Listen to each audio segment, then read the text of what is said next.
Hello and welcome to another episode of Inner Renaissance. I am your host, Miss Fay, and today we have a guest that just continues to inspire me personally, artistically, and now economically. Introduce yourself. Hey guys, my name is Tamika J, singer-songwriter and owner of my own tea business. Tamika, Taomi Tea and Treats. Absolutely. It's such a pleasure to have you here. I know you're just now coming off of your grand opening. How was it? It was amazing. I am still on a high. I'm still floating in the air. I feel like there's moments I still have to pinch myself that this has happened. I feel very good. I feel very blessed. Very, very blessed. I Yeah. love that. I love those moments where you can just really set your intentions, put things forth that you've never done, and just everything come to harvest in such a beautiful way. I think that's like the best part of life is seeing yourself Yeah. like seeing yourself pass where you thought you could be. Yeah, and the decision for me to even start a tea business was something that I've been sitting on for years. You know, when I went to my first tea tea store and they had a bunch of loose leaf tea, and I was like, "Oh, I want to do this."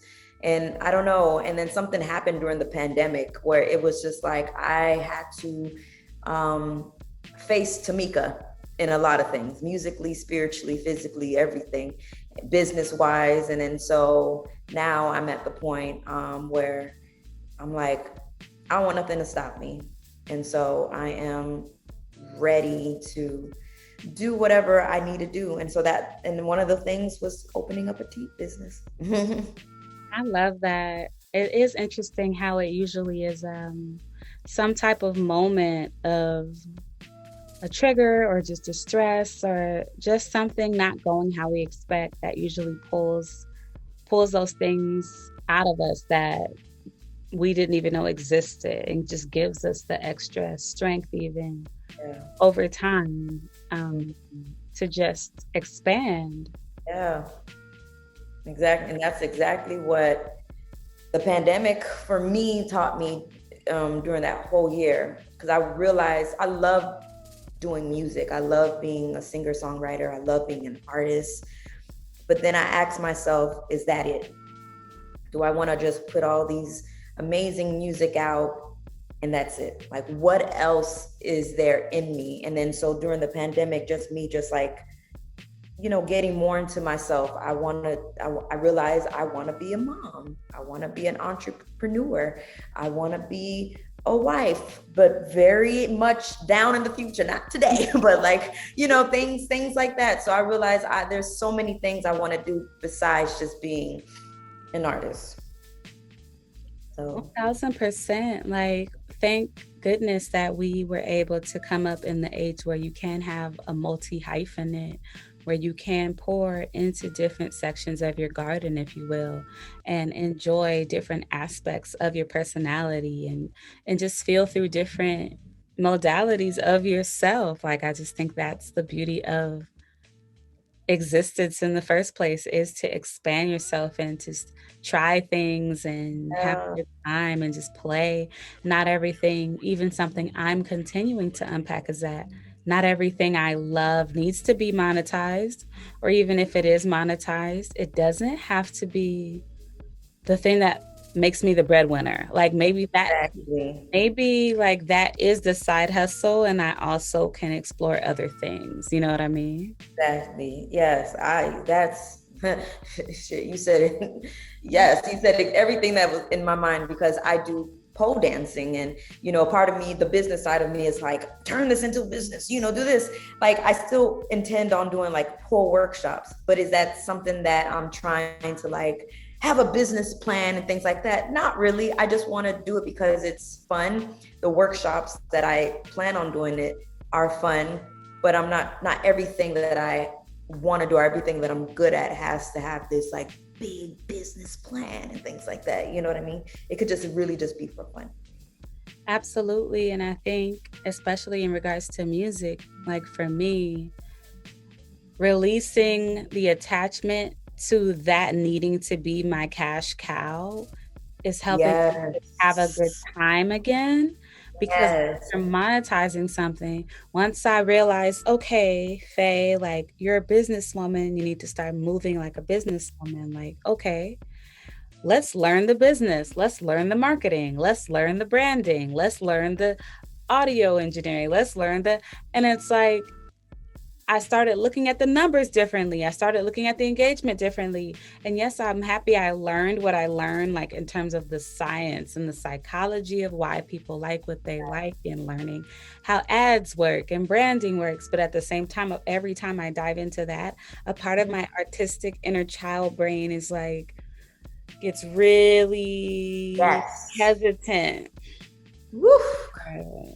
You are saying, I'm like, I feel like you're just saying everything I'm going through in my life. But yes, because that's exactly what I was doing. I started a class during the pandemic. It's basically solely about the music business. And don't get me wrong, I am so appreciative of that class. I've learned a lot to the point now I can help somebody about what's copyright, publishing, owning your rights, masters and owning your masters and things like that, how to write a really great split sheet if you want your music synced on TV and film.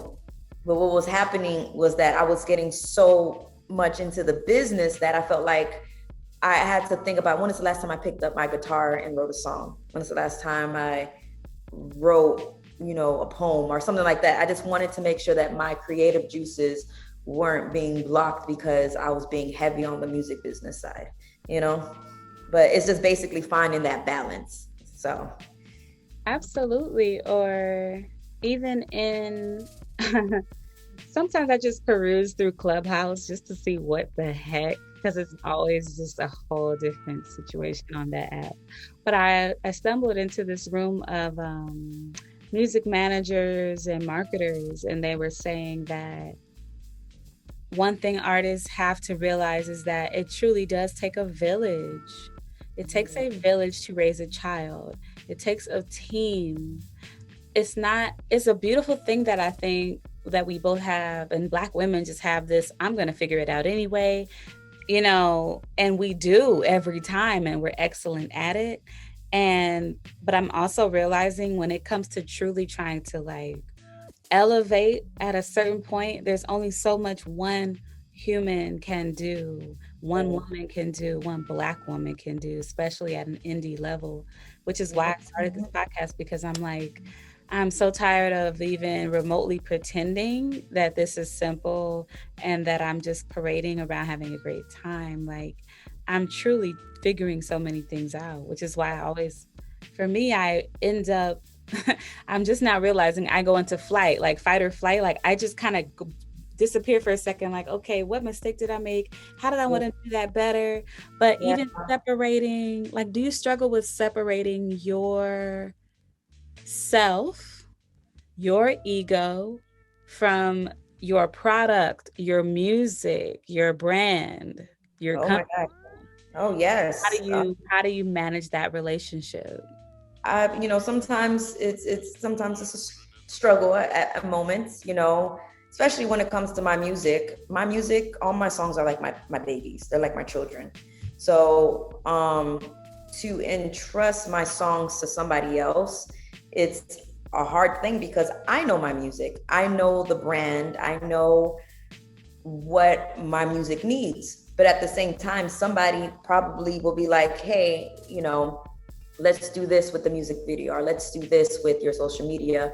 And sometimes I have to leave room to trust that person. So I'm doing this thing where I tell myself, trust the process, trust the process. And so I have to trust myself, knowing that whoever is in my team, that they have been hand selected, and that I'm trusting you to elevate my music. And one of the things that Taomi, when it comes to my tea business, I had to let go of some things because I had a vision in mind. And when I connected with the launch agency that helped me launch Taomi Tea and Treats, there's a lot of things I had to kind of be like, okay. And I had to just trust the process, and I had to trust that they knew what they're doing. And fast forward, you know, I literally have no regrets. It's the brand looks better. So I'm learning to kind of remove myself in situations, but I'm also learning to trust my intuition when I need to step in, be like, nah, this is no, I don't want it like that. And then be confident in my no's, be confident in my yes, and also be confident when I really just don't know. So, you know, like, you know. When you don't know. Yeah. I think that is something that I've been really sitting with and just experiencing just other people.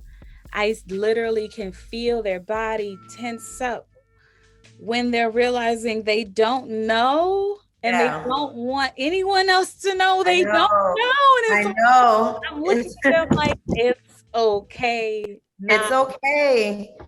know. That's Exactly. kind of why we're here, to learn, right? To play. Exactly. Like I don't, and that's another thing too that I realized even on my spiritual journey. There are things that I know about God. There's things I understand about the universe and how God works. But then even today, I was like, I am at perfect peace knowing that I don't know or understand all your ways. And I'm okay with that. I don't know. And I'm at peace when I don't know. You know. So I just had to let you sip that tea. What are we sipping on? yeah. Actually, my tea from my tea company. I actually made a new blend. It's peppermint and lemongrass, and so I'm working on like new blends and stuff like that. This one is not available on the website, but I just been like, I'm always in the kitchen, like just putting blends together, and you know, seeing how I feel after, you know, all that good stuff. But this one tastes good though. I ain't gonna front. Listen, you said a mouthful, but just so much of what I'm on the same page of in terms of embracing the uncertainty. Because the more that, basically in May, I started a meditation journey, and it has been, change is not even the word. It's just been evolving my whole life. And all that to say, just thinking about the certain fears that I have, the certain blocks that I have, the certain things that I wonder about. It's like, why are you sitting wondering about this when you can be doing X, Y, Z? And it's like, it's interesting the things we decide to be afraid of, if that makes sense. Yeah. You know what I mean? Yes, I do. I can highly relate. And just the power of leaning not onto your own understanding. I think about scripture a lot. I'm not like super heavily tied to the Bible in itself, but just certain texts, it's like, I feel that makes sense to me, because at the end of the day, all we have is this and this. Like, all we have is ourselves. All we can do is what we can do. And even as Black women, I'm sure you can attest, sometimes we are conditioned to do every single thing and be every single woman. Yep. And it takes so much for us to even just get back to who we even were to begin with at the end of the day. Yeah. It can be very, very much exhausting. And also, as far as just like being at peace with the I don't know, I realized me wanting to know every single thing was one of the foundations to my anxiety. I don't even like to say I'm going to say that. I don't ever like to own anxiety. That was the foundation to the anxiety. And then so I realized just me wanting to know every little thing was causing me to worry about things. Then it was causing my body to feel a certain way. My neck was hurting. My tummy was hurting. Like, it wasn't physically feeling good. And then once I let it go and realize I'm at peace with the I don't know, I'm at peace when I do know, and I'm at peace when it is a no. I like the anxiety started to release. You know, I did this thing which was also life-changing a month ago called hypnotherapy. And it was like a 2-hour session, literally, of dissecting my mind as to why I worried about certain things. I realized for years I was in a fear and flight journey when it came to so much stuff. And it wasn't, and I'm like, wow, I'm 36 years old. I've been dealing with anxiety because of that. And now I'm just like, I can't control everything. All I want to do is really be at peace and know that, I did my damn best in this life. You know what I'm saying? And, hey, I did a tea company. I released some really dope ass music. I dated. I did this. I really lived my freaking life. You know what I'm saying? So ever since I realized that, the anxiety has just been like more at ease, Wow. Sip that tea again, because Yeah. I resonate with nearly everything that you have just said, like in terms of not understanding self. And then I went into this deep dive of wanting to understand every single thing about myself. And then it's like, okay, now I have a therapist. Okay, but I think I have ADHD. I need to talk to an ADHD expert. But I think, the ADHD expert said that I'm probably living in flight mode. Okay, what's flight mode? Shit, flight, freeze, and fawn. I've fawned in front of people before where they can look at that as, you get what I'm saying? It was just like I went into just the rabbit hole of who the hell am I? But even that became a prison in itself, because I just am because God is. Exactly. And I could sit and label each different like I'm really questioning my sexuality right now. It's like all these different things that I get and compartmentalize and figure it out. And once I figure it out and love myself, then I'm ready for love and go into these things. And trust me, I get it. Because that's who we are. We're artists. So we're very sensitive to every compartment in our mind, and we want to get it. You know what I'm saying? And I had to just really let some things go. And I realized life is literally a journey. Life is literally a process.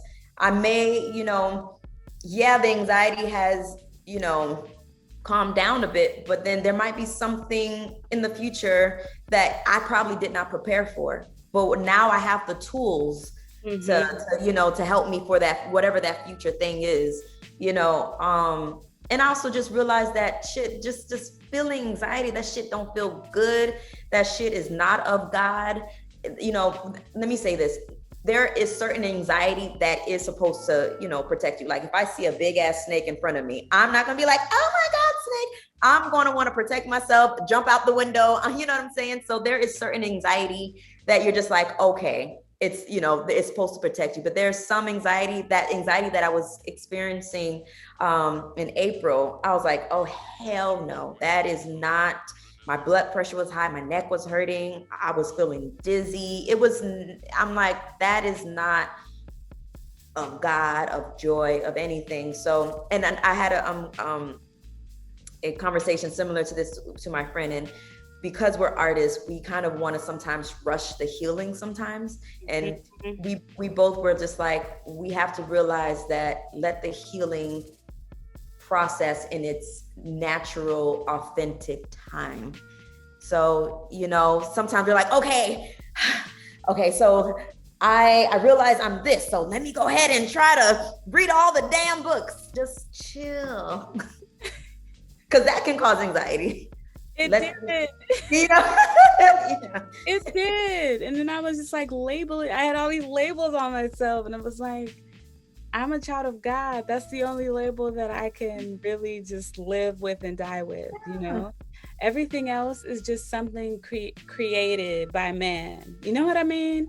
There are civilizations of people who had all the same things we had at all kinds of levels, but they didn't sit and over analyze.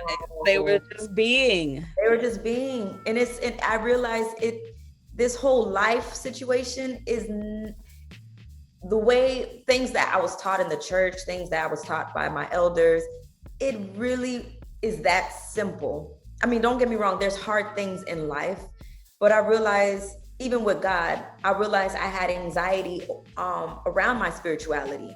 there's things I grew up Christian, but now at my age, I'm just like, I don't really believe in that anymore. I don't really, things in the Bible, I'm just like, I don't really, that's not really for me. And I'm realizing I used to have so much anxiety around that. But then once I started talking to myself and I released that, I was like, it's okay. It was never supposed to be that hard.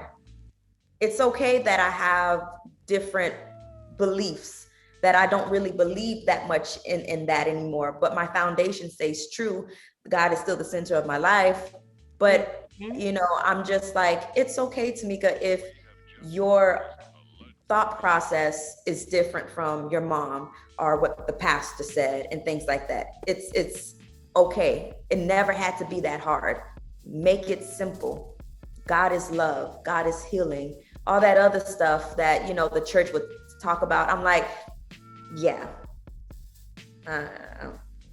1000%. I had a very similar journey in terms of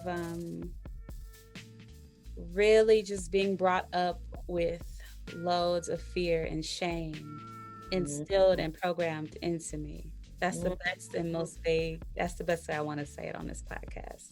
It was just more shame and fear than love being taught to me and being exposed in front of me. And I'm like, okay, I don't want to love God out of fear. I don't want to love God because if I don't, blank, blank, blank will happen. Woo! Girl, you just said yes. Ooh, that gave me goosebumps. Yeah. Oh, okay. And I didn't want to continue to. I am an ex-ruminator. I would sit and ruminate about every single mistake I made because it was wrong and I'm going to hell and it's wrong and I shouldn't have did it and everyone knows, and just ruminate. And that caused a lot of anxiety for me. And it's just like, yo, God has forgiven me. There are things I've done that because of the value I've put on it, it's the biggest deal to me, where I can tell someone on a bus and they'll be like, okay, like that shit every day. Yeah. You know what I mean? And that's when I realized that it's all of our own minds. Like, I did a lot of work on my diet and my physical health, and was working out extensively and whoop, and went to the doctors when I came back from Abu Dhabi, and everything tip top. But my mind was still so mean to me. Do you understand what I'm saying? Yeah. I'm like, oh, I really got to get my crown chakra together. Like, my head is not on straight, and it doesn't matter how healthy I eat or how often I run a mile. Like, I have to resolve these conflicts that are appearing. Yes. And that's when I started meditating. So it's like, but yeah, I know that was a mouthful too, but I feel you. And I can 100% relate to you, because I grew up, like I said before, in a Christian household. When I decided to, in the Christian world, you have to give your life to God and be saved.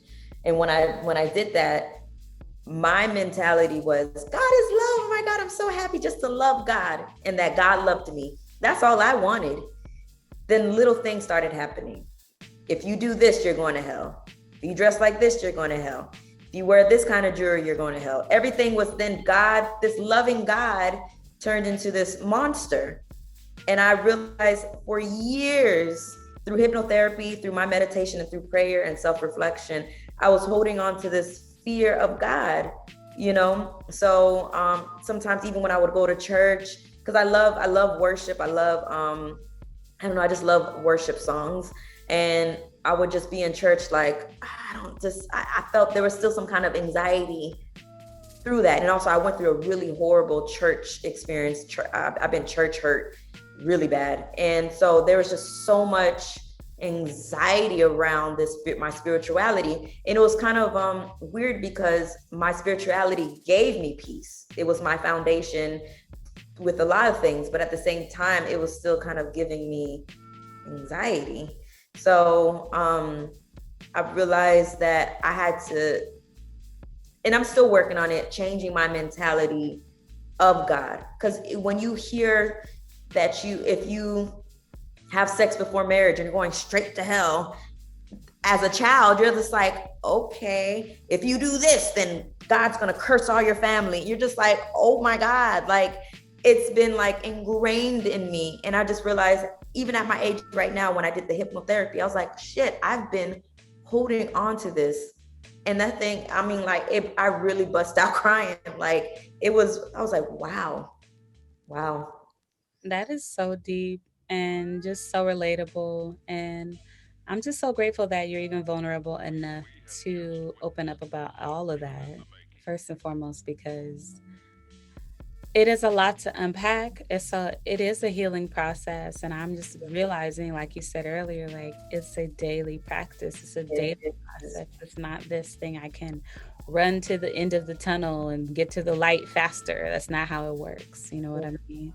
Um, and yeah, just your relation with sexuality, same. And also, I would say my understanding of sexuality, like, I'm now a full adult who doesn't understand what is my sexuality even is because I was so conditioned to be a straight woman. Does that make sense? Yeah. And it's like that. I'm so certain that the church prevented me from even seeing any other option. And so I feel like I've been like almost making myself like these people, and then they kind of like me. Yeah. Like, I don't even think I like y'all. I'm trying to like you or make you likable. It was just like this very non-loving environment for the most part.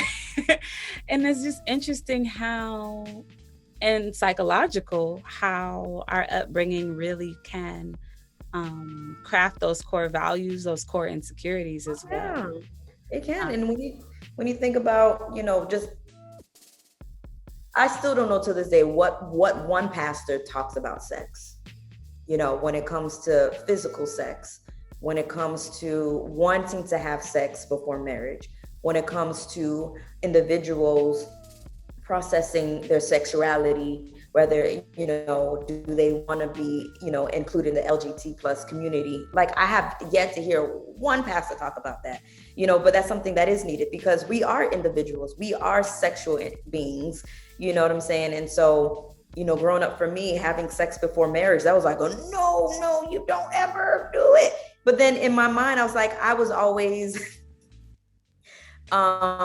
even in college, I lost my virginity very, very late, but like, I think I was like 21 or 21 when I lost my virginity. But even when I lost it, I was like, oh my God, does this mean I'm fornicating, about to go to hell, this and that?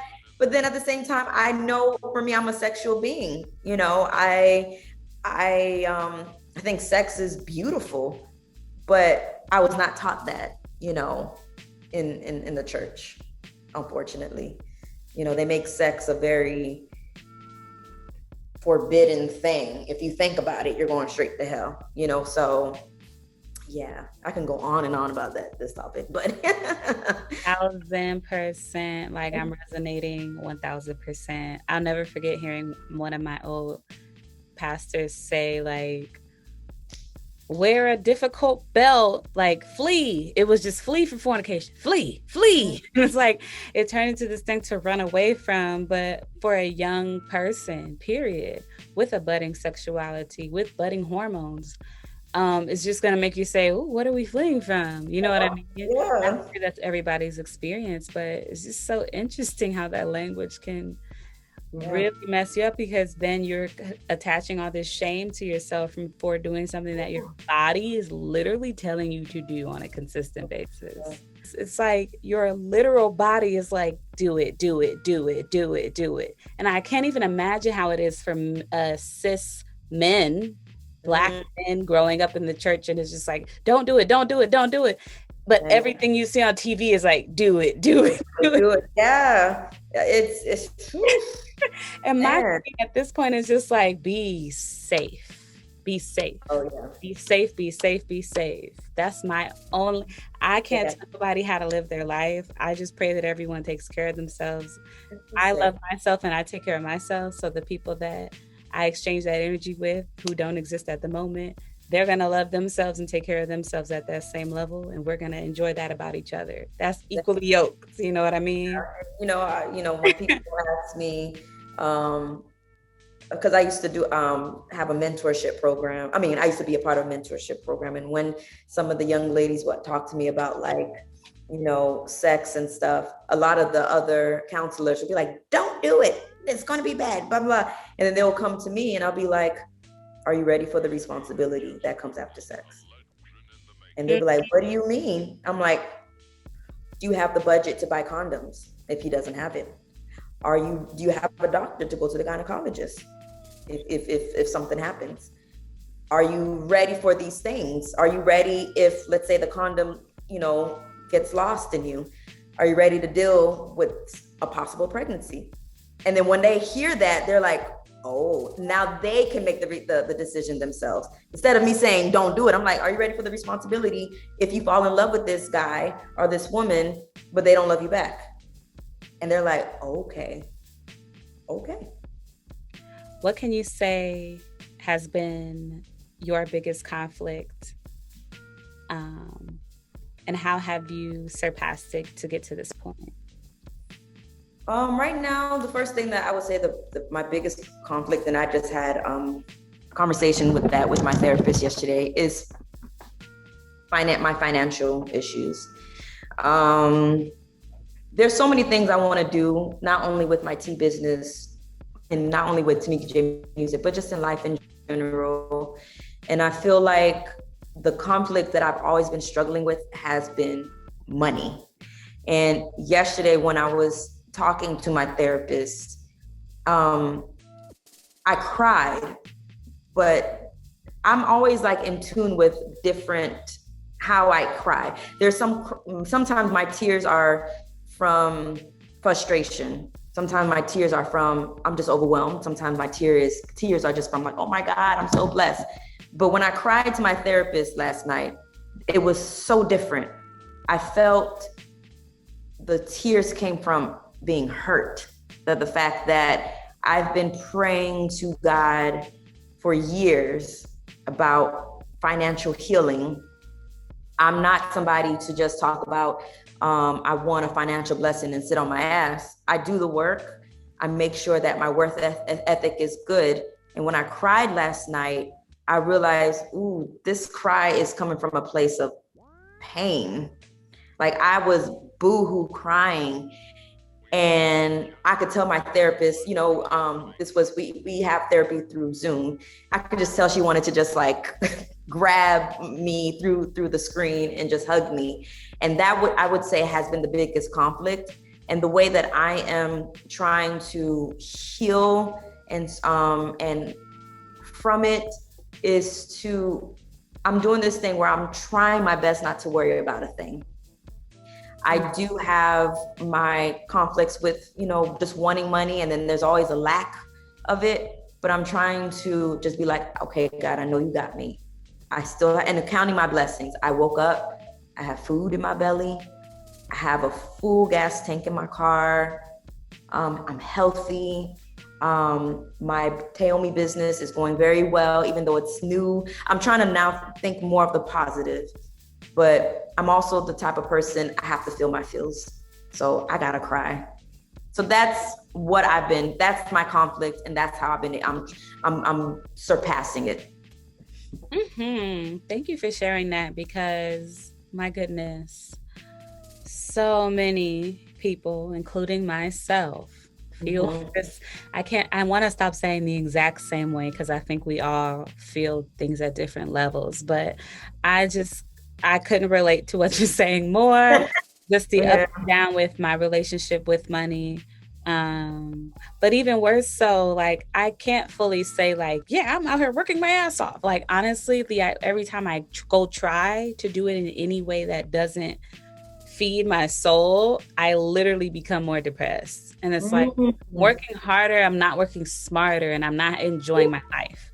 So now I have more money, less happiness, less creativity, less energy. And that's when I realized the love of money is really the root, right? It's about understanding now you have your tea business, you have people pouring money into you from your service, something that you're connected to. The name came from your sister, was it? Yeah, it's a blend of my name and my sister's name. My sister's name is Naomi, Tamika, and together it's Taomi. Yeah. You know what I mean? It's something that's your thing. Yeah. And now when it comes back to you, you can, because I'm realizing for me, it's also, like I said, I'm not a big numbers girl. So my idea of like, oh yeah, I have enough. It's like, really sit down. I realize, Faith, you have to actually sit and write this thing down. Don't just decide like this impulsive thing. It's like learning our relationship with money in the ways that we can. This is not me saying you aren't doing anything, but this is where I'm at of like, okay, I have some certain habits that I need to look at right here. And even if that is an extra $5, that's an extra $5. You know what I mean? Just certain different things, or even just changing my lifestyle completely, like committing to more of a minimalistic lifestyle and really paying attention to what I'm spending money on, and the energy of that. Because a lot of things I was spending money on, I wasn't thinking about the return on those investments, you know? So I hear you. Oh my God, yes. I'm really trying to be better with that, you know, like literally even just writing all my finances down, having like a spreadsheet. Because like you said before, I've realized I'm not a numbers person. I don't really care about how many followers I have on social media. I'm just really not that. I'm more of like the creative process person. Like I'm more of in that world. But now, you know, now that I have a full ass business, I'm like, okay, Tamika, you need to look at your numbers, boo boo. You need to look at how much you're spending and all that stuff, you know, because there's it helps. No, it's so real, and I'm just so happy you're open enough to even talk about it, because it's something that bothers me so much. Looking at everyone start their business, and everyone's just pretending like business. No. And I cannot be the only person that is still not 100% figuring this out, not 100% balancing all this and making it all make sense. It's and I understand as a business person, and if you're like the face of your thing, like we're artists. So it's like everything I do needs to be gold because that's my brand. And I just feel like it is a brand and it's a choice. And as someone who is unpacking perfectionism, I just want to talk to my consumers like, this is actually what happened and why this isn't happening, or I'm holding myself accountable for this in real time, not waiting to be later canceled for something. I'm just going to tell you right now, I'm struggling with this. I'm struggling with this right now. But I get it because you want to present yourself. It's the social media world, right? You gotta put it on and make it cute. But I'm realizing me pretending I knew what I was doing was the death of me, and it was just a complete plateau of any progression for me, because it's like I'm pretending I'm progressing and I'm not learning more, I'm not sacrificing more, I'm not doing more. Yep. I think a lot of artists are stuck in that cycle as well. I don't know if it's just me, but if you're out there, I'm with you.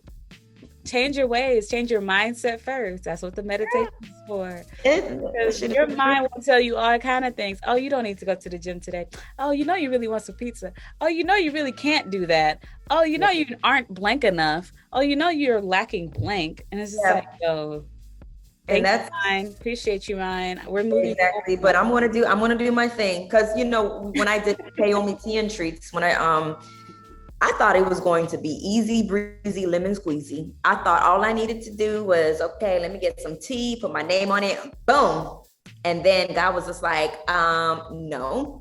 I mean, I could go on, just there's so much I had to go through with the tea. I mean, in the state of California, you have to take a certain test to sell things out from your kitchen.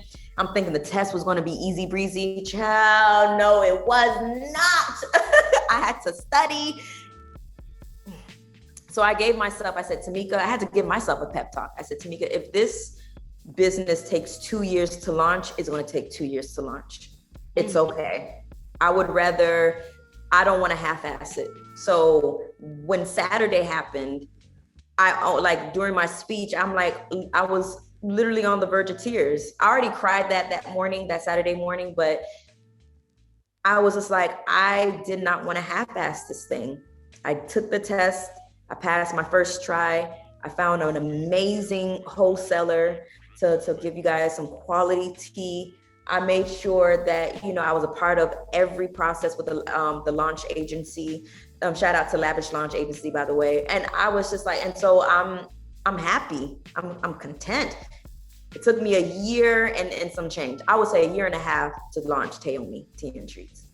And I wouldn't have it any other way. If it took me 3, I would have been okay with it. They didn't want to half-ass the journey, you know, because like you said on social media, it looks really good. Put your business out, Black-owned businesses, boom, boom, boom, hey, and that's all beautiful and well, but nobody want to talk about the process. They're like, start an LLC, invest in stock, do real estate, billionaire. And it's like, I started an LLC like 4 years ago because someone said you should have a business. You should sign yourself. And you should. But I didn't have the money to pay the fees. And it was like, I wasn't ready. So it's like, we need to start talking about this stage where it took you a year to put this together. Like, you know, and I'm learning to always show up. Like, for example, you know, Taomi Tea and Treats just launched. And, you know, I know as a business, you know, entrepreneur now, like all my sales are going to blow out the window. No, it just launched, you know, people are still digesting the fact that also maybe, you know what I mean? The same weight we give negative thoughts, we could also that's true. And I'm also prepared. I prepare for both, you know what I'm saying? But I know I'm always going to show up for both. So if my sales are like throughout the roof, guess what? Tamika J is still going to show up. If my sales are not where I would want it to be, I'm still going to show up. Still going to show up as if I got 50,000 customers, you know? So I'm always just showing up and trying to figure out ways and how I can let people know about Taomi, you know? And I feel like I have 2 kids. Like Taomi is my newborn baby, but then Tamika J Music is kind of like, wait, don't forget about me. And I'm like, okay, baby, all right. I feel like I'm a mom of 2 kids. I'm like, wait, I got a newborn that still needs some milk under the breast, you know? I'm just like 1,000%. Something I do ask a lot of people is, how is your relationship with balance between the art, the business, the tea, your personal life, your love life, your family life? It's like, how is your personal relationship with that ecosystem? Now, I feel like I've been doing a good job, you know. The guy that I'm dating, he understands, you know, my time, and I understand his time too. So when we see each other, like we're here. And when it comes to my family, I talk to my family every day. So that part is super easy. I can call my sister at any time. I can, you know, my dad, I have a really great family support system. When it comes to making time for music, I trust that I'm just a creative person. So like, I can literally think of a song right now. So I feel like the creative juices never stop. It's just now trying to, now that I have a whole business now, Taomi does take a lot of time. So now I'm just trying to figure out, okay, do I want to do Taomi Mondays and Tuesdays? That part I'm still trying to figure out. But as far as my Tamika J stuff and things like that, I feel like that part is a little easier because I'm a creator, you know. Creating for me is easy. But one thing I will say that I will have to now start to plan and balance is when I start performing more and gigging more and things like that. So right now, still getting it together. And then there are things that I haven't really changed because it's easy balancing things like that. So, but I may have a different answer for you in a couple months. For sure. Just to take a step backwards through your journey, how old were you when you started, or when you first recalled, like, okay, I want to make things, like I want to try things, I want to curate, I want to sing, I want to dance? Ooh, I would say I was in elementary school, and I'm gonna say I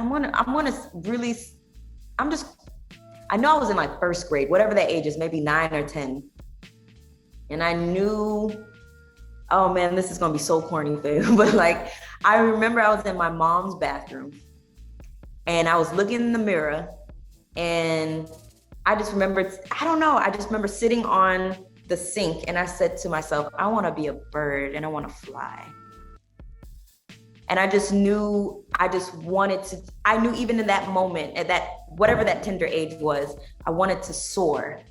I wanted to fly. I wanted to just be free. I didn't want to be contained in anything. And when I realized that I could write music at, you know, when I was in elementary school, I was like, oh, I could be a songwriter. When I knew how to sing, I was like, I love singing. When I knew that my voice can bless people and it makes people feel really good, I wanted to be an artist. When I said before, when I walked into that tea store and I saw loose leaf tea and how people just love tea, I was like, I want my own tea company. Like there's so many things in my life that made me like, I can do this. And I always knew that I just wanted to be a boss. I just wanted to be a boss. And it just, when I think about years of me being in a 9-to-5 position and working under a company that I didn't really care for, how painful it was. And you even touched on it, how it made my anxiety, made the anxiety worse. It actually caused a little depression. I realized, and I always would go back to me sitting on my mom's sink in the bathroom, wanting to just fly. That's when I knew, like, I got something special. I want to fly. I want to be a bird. I want to do what I want to do. So beautiful. And if you could go back into that bathroom right now and see your younger self, what would you tell her? Oh, why you gonna make me cry? I'm not trying to make you cry. I would tell her, oh my God. The tears are coming out of my eyes. Okay. I have endless space. It's all good. I would literally, I can picture it right now. I'm walking in the bathroom and I'm tapping her on the shoulder. I'll give her the tightest hug and I'm say, you've always been flying.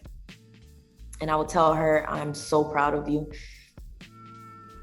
You got this. I will give her a hug and say, you better fly. You better fly high. There's no limit. Spread those damn wings and fly high. I'll give her like the tightest hug and I'll just keep kissing her on her forehead, all over her face.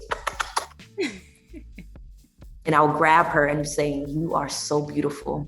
Do you know that you're enough, you're worthy. Your DNA has been so detailed to make you who you are. Come on. That's what I would tell her. Yeah.